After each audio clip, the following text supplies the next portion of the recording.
History of Forex Market. Introduction. Hello and welcome to this video on the history of the Forex market.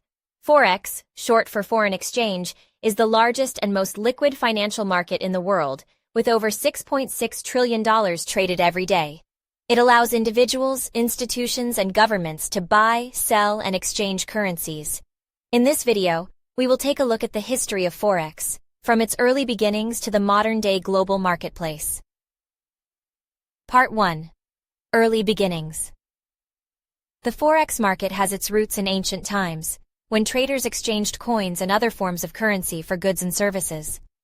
In the Middle Ages, international trade grew, and currencies were exchanged through money changers.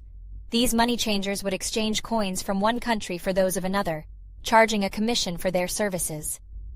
In the 17th century, the first foreign exchange market was established in Amsterdam. This market was primarily used for trading bills of exchange, which were used by merchants to pay for goods and services. These bills of exchange could be sold in one country and then redeemed in another, providing a way to exchange currencies. Part 2. The Gold Standard. In the late 19th and early 20th centuries, the gold standard was introduced. Under this system, currencies were pegged to gold, with the exchange rate being fixed. This made trading currencies more stable, as the exchange rate was determined by the value of gold.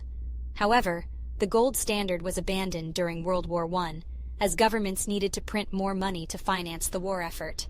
This led to a period of instability in the Forex market, as exchange rates fluctuated wildly. Part 3. The Bretton Woods Agreement.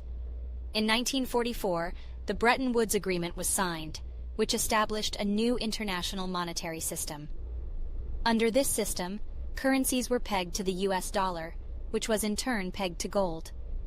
This created a stable exchange rate system, which lasted until the early 1970s. Part 4. The Floating Exchange Rate System. In 1971, U.S. President Richard Nixon announced the end of the gold standard and the introduction of a floating exchange rate system. Under this system, currencies were allowed to float freely, with their exchange rates determined by supply and demand in the Forex market. This led to a period of volatility in the Forex market, as exchange rates became more unpredictable. However, it also created new opportunities for traders, as they could now speculate on